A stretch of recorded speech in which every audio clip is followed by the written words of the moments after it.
Psalm 133. Behold how good and how pleasant it is for brethren to dwell together in unity.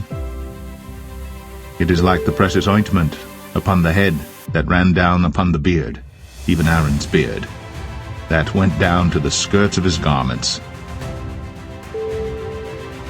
As the dew of Hermon, and as the dew that descended upon the mountains of Zion, for there the Lord commanded the blessing, even life forevermore. Then Jesus came to them and said, All authority in heaven and on earth has been given to me. Therefore go and make disciples of all nations, baptizing them in the name of the Father, and of the Son, and of the Holy Spirit. So, with that being said, Bill, is, from your perspective, are black people lazy, and is the white man the devil? That's your platform, Bill.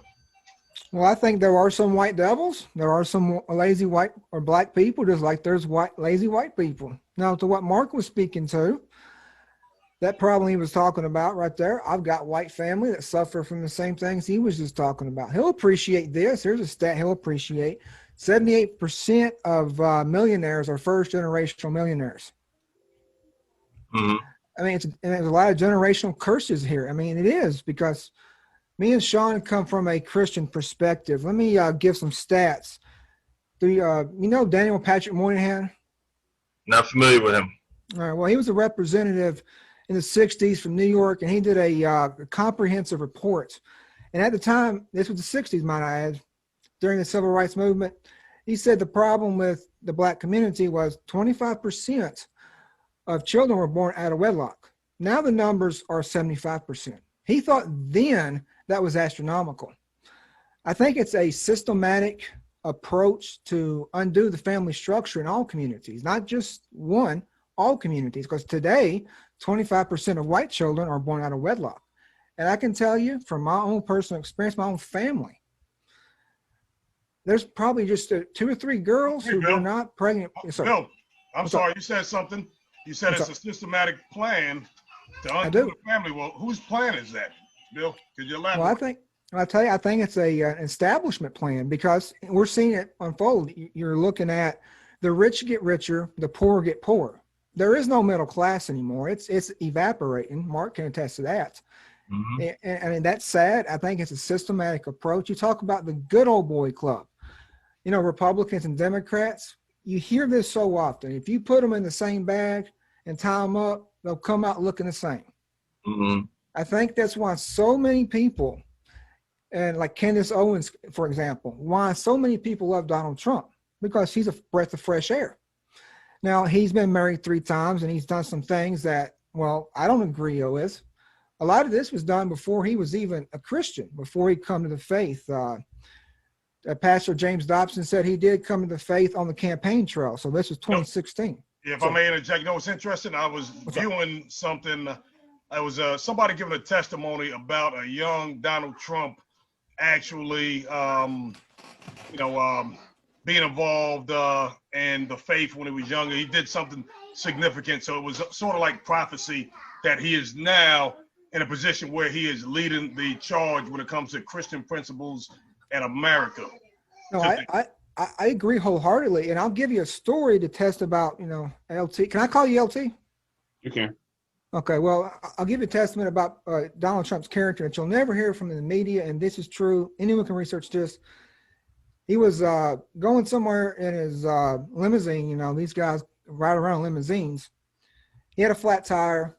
This poor guy pulls up, and he changes it. Donald Trump asks him, "How can I repay you?" The guy says, "Well, just send my wife a bouquet of roses." Trump does that, but he also pays the man's mortgage off. I mean, this is a true story. This is not talking about the media. I hate the media for this exact reason, because they want to divide us. Was he a Caucasian man? Was he an African-American man? Does it matter? I don't think it matters. I think I'm not sure. I agree with Bill. I don't think it matters. See, this is where I'm gonna say here again, even with those things, because and honestly, it's kind of like a hypocrisy, I guess, because I'm a landlord, so obviously what comes with being a landlord is I'm always going to be a slumlord.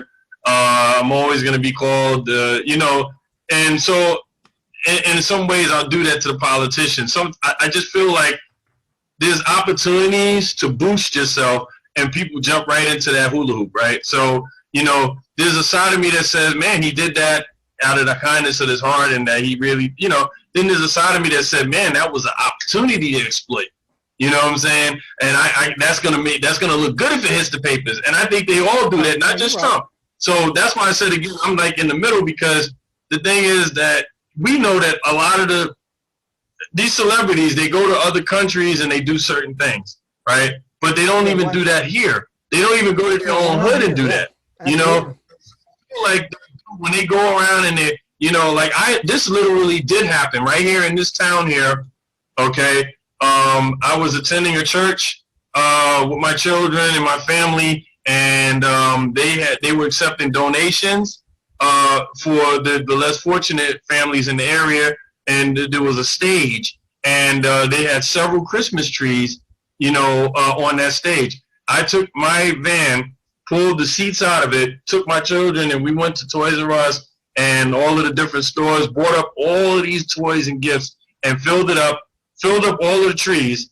The pastor of the church, when the families were coming in, he asked me if I wanted to, you know, go meet the families that were getting these toys and stuff. I'm watching them come to the door, and I said no. But then you have people that are in the area here that literally every time they do anything in the community, it's right there for the community to see. So, you know, it's like, is it because they care, or is it because it boosts your image? Because I never made a newspaper. I never got no credit for it. I just felt like I was giving back to the community because I could afford to.